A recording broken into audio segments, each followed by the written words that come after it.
right, guys. Everybody feel pretty good about that? Anybody have any questions? No?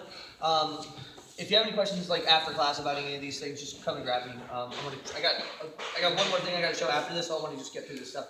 So now we've established what if they get super high on us, right?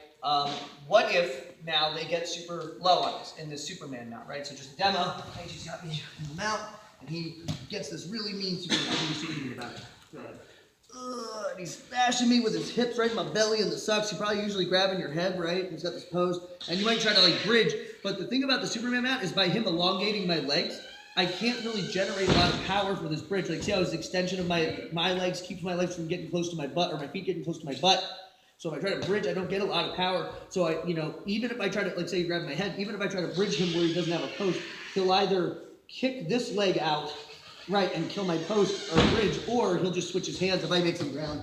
And you can find this to be very stifling. The thing to understand about the Superman mount, right? Well, actually, let's first talk about how I can clear these grapevines. I'm going to do this, so just don't hold super tight this time. I don't want to hurt your ankles. But if he's holding on to me, the way I'm going to get my leg free at this hook is by kicking my foot out at an angle to the outside and then bringing my foot back to my butt. The real fight here with the Superman mount, generally speaking, just at least recovering it to something that's a little more normal, is getting these legs out from under my thighs and trying to get my feet close to my butt. So go ahead and hold on to it kind of tight here. If I just try to like step over, I won't get it. But if I go to the outside, I can clear that hook and bring that foot in. He's going to keep trying to bring his foot back in, and we're going to have this fight, but that's what's going to be going on here. The other thing, and so at very least, if I can make that happen and recover here, now he doesn't really have a Superman mount, and he's more than likely, if he has some skill and experience, which if he's doing the Superman mount, he probably does, is he's going to adjust to something that, if he can't get his feet back up grapevine or crisscross behind my thighs, he's going to switch back to something that's a little more standard that we've been dealing with. But let's say I can't clear these necessarily super easy. I want to point something out. Can you do that underneath me for a moment? AJ, do me a favor. Do a Superman mount to invisible opponent. Right? Okay. And like bridge your hips down really heavy, right? Okay. If AJ bridges his hips down really heavy, his legs are really light. They're really light. Because all of his weight is on his hips, right? He's smashing down.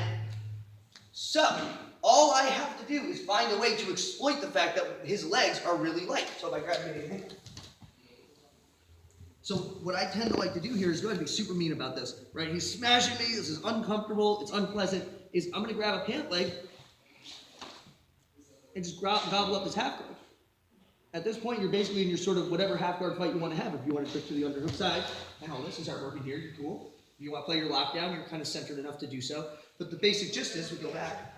And he's smashing me in the Superman mount. And I find this especially, if, let's say you're grapevining your feet, like crisscrossing your feet like a guard, and then bridging your hips way heavy on it. Yeah, like this can be very hard to walk your feet on the inside up. But if I could just like get to a side and punch that leg in, the legs are kind of surprisingly heavy. Does that make sense? Let me get that. Do I see that? So it's pretty simple, like, and again, obviously it looks easier us doing it, drilling, and that'll be in the role. He's going to keep trying to fight and repummel.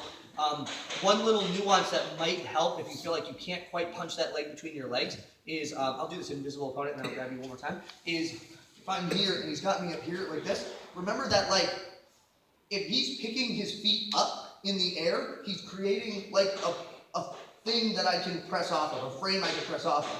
So if his ankles are holding up my knees, it's basically as if I'm pressing my legs against the floor, and I can kind of dolphin myself out of there, which is going to allow a little bit of an angle for me to assail that one of those legs, which because his hips are heavy, will not be very heavy, and I can gobble it up. So let me get you so our feet are facing the group this time. So you're going to be real neat about it. You're smashing me. So number one is, go ahead, real tight.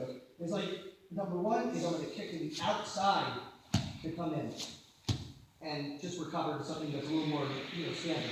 But if he's really gnarly about it, if he's not letting me get out right, I'm going to grab a pant leg and I'm going to try to find an angle to gobble up that leg. It's not going to necessarily be as easy as that when you're doing your live roll. They're going to fight for it, but it is accessible there because his legs are light. Thank you, Richard. So pretty simple transition. It's almost like the Superman mount's kind of like, I don't want to say an illusion of a position, but it's like, it's assailable in this very specific way. Now that, whether or not he's going to adjust it and transition to other things, that's where you start running into really the big problems. But we'll cover that. That's whenever we do that semester. So does that make sense, guys? Let's play around with that for a few minutes, and then we'll go for our last thing. All right, 1, 2, 3.